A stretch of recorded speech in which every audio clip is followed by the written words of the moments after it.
प्लासी की लड़ाई में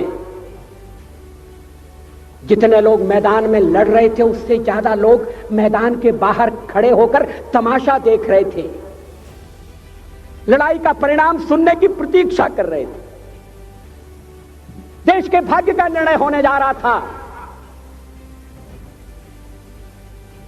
मगर उस निर्णय में सारा देश शामिल नहीं था। विदेश मंत्री के नाते मैं अफगानिस्तान गया था। आपको सुनकर ताज्जुब होगा, अफगानिस्तान के अपने मेजबानों से मैंने कहा मैं गजनी जाना चाहता हूं, गजनी। पहले वो मेरी बात उनकी समझ में नहीं आई, कहने लगे गजनी तो कोई टूरिस्ट स्पॉट नहीं है,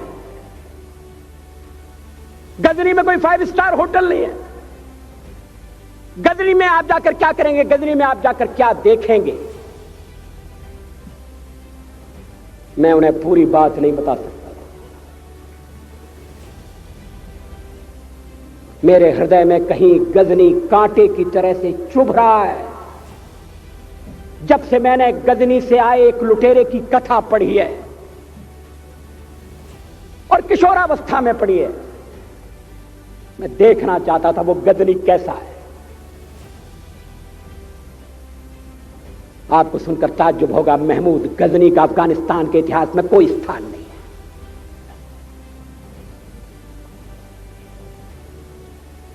गजनी छोटी सी जगह है, छोटा सा गांव है। कल्पना करिए, सैकड़ों साल पहले वहां धूल उड़ती थी, झोंपड़ियां थी, मगर एक लुटेरा लुटेरों को इकट्ठा करता हुआ सोने की चिड़िया को लूटने के लिए चला आया। आपस की फूट से जो राजा है वो लड़ेगा, जो क्षत्रिय है वो लड़ेगा। हमने समाज के बहुत बड़े वर्ग को लड़ने के अधिकार से वंचित कर दिया। हमने उन्हें हथियार नहीं उठाने दिए। मार्शल नॉन मार्शल के आधार पर हमने समाज को बांट दिया। वो लुटेरा सोमनाथ के मंदिर तक चला गया। पुजारी देखते रहे। मंदिर की पूजा भक्तों को करना पड़ती है। मंदिर तो एक प्रेरणा का केंद्र है।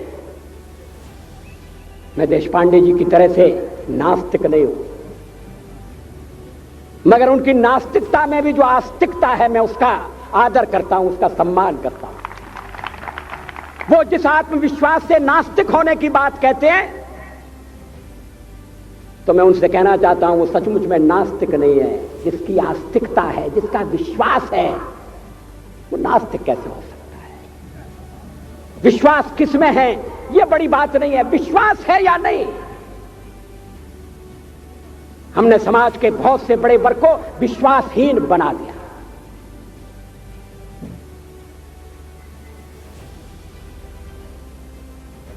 लोगों ने हथियार नहीं उठाए, वेद पढ़ने के दरवाजे बंद कर दिए। इसलिए हम पादाक्रांत हुए। अफगानिस्तान में मैंने एक बात और देखी। मुझे जिस होटल में ठहराया गया उसका नाम था कनिष्क। अफगानिस्तान एक मुस्लिम देश है। मुझे बड़ा ताज्जुब हुआ। मैंने कहा कनिष्क यहां कहां से आए? तो मेरे साथ अफगानिस्तान के विदेश मंत्री थे। मैंने कहा कनिष्क आपका कौन लगता है, कनिष्क से आपका क्या संबंध है? कहने लगे कनिष्क हमारा पूर्वज है, कनिष्क हमारा पुरखा है। He was one of our forefathers। मैंने कहा तब तो हमारे आपके पुरखे एक हैं। अफगानिस्तान के लोगों ने उपासना पद्धति बदली है, संस्कृति नहीं बदली।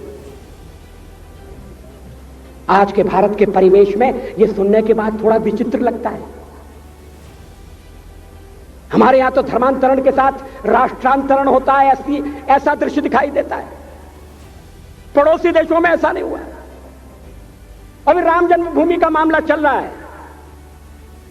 एक विदेशी आए, कहने लगे राम जन्मभूमि का क्या झगड़ा है? हमने कहा इस पर विवाद हो रहा है कि श्री राम कहां पैदा हुए थे, और जहां पैदा हुए थे वो स्थान उनके मंदिर के लिए प्रयुक्त किया जाए या न किया जाए। वो इंडोनेशिया से आए थे, वो मुसलमान है। कहने लगे हम तो समझते थे कि राम के लिए सारे भारत में आदर होगा, सम्मान होगा। हमने कहा ये आपने कैसे समझा? कहने लगे आप तो इंडोनेशिया आ चुके हैं, इंडोनेशिया में बहुत से लोगों ने इस्लाम स्वीकार कर लिया, मगर श्री राम को विस्मृत नहीं किया, श्री राम को भुलाया नहीं। इंडोनेशिया के बाली द्वीप में 1 महीने रामायण की लीला होती है। मैं उस समारोह में जा चुका हूं। उस समय भी विदेश मंत्री मेरे पास बैठे थे। मैंने कहा ये रामायण ये क्या हो रहा है? मैंने कहा एक्सीलेंसी ये मंच पर क्या हो रहा है? कहने लगे एक्सीलेंसी आपको पता होना चाहिए। हमने कहा मुझे तो पता है मगर मैं जानना चाहता हूं। कहने लगे ये रामायण है, ये राम है, ये लक्ष्मण है, ये सीता है। हमने कहा इनसे आपका क्या संबंध है? आप तो मुसलमान हैं। कहने लगे हमारा संबंध बहुत पुराना है, हमारा तब का संबंध है जब हम मुसलमान नहीं हुए थे। थाईलैंड की राजधानी अयोध्या कही जाती है। थाईलैंड के राजा को आज भी राम कहा जाता है।